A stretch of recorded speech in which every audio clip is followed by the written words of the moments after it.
Okay, the first thing I'd like to show you is a resource finder that I have put together in regards to explicit instruction.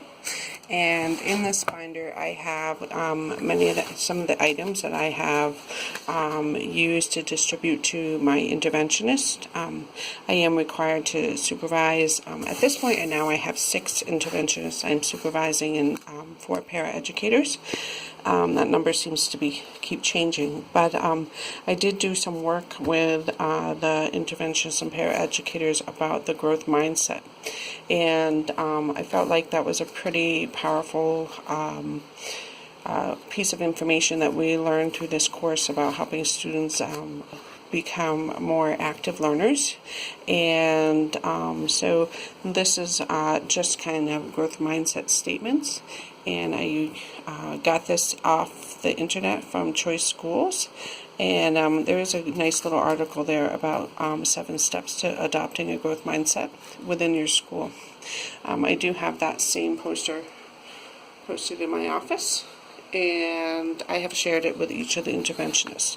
I work with a number of students who have experienced trauma and are not risk takers in the classroom or in even in any setting in the school, as far as developing friendships and regulating their emotions and stuff. So this stuff is pretty powerful for our kiddos right now.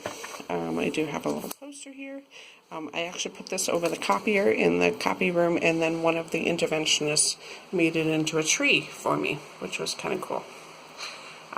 So that is hanging in my office. So I have an extra copy of that. One of the other things that I put in my resource binder was this little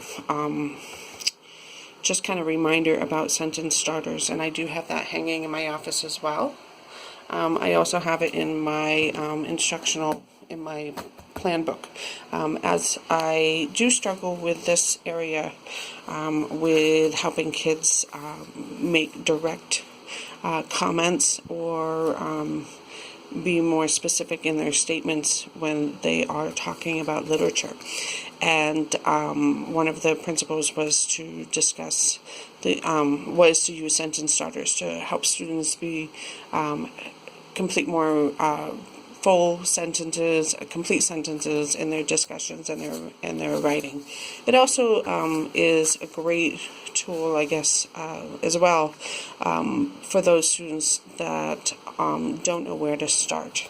I kind of adopted this from some of the work that we've done in with the Lucy Calkins stuff and the different areas of discussion, that connections that kids need to make with text.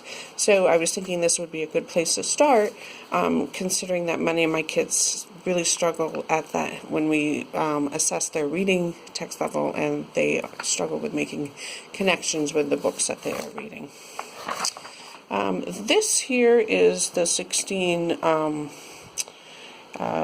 elements of explicit instruction, and for me it was really about the bullseye. I sometimes I'm really good at bird walking, so I really felt like kind of creating an image in my mind of a bullseye would help me kind of really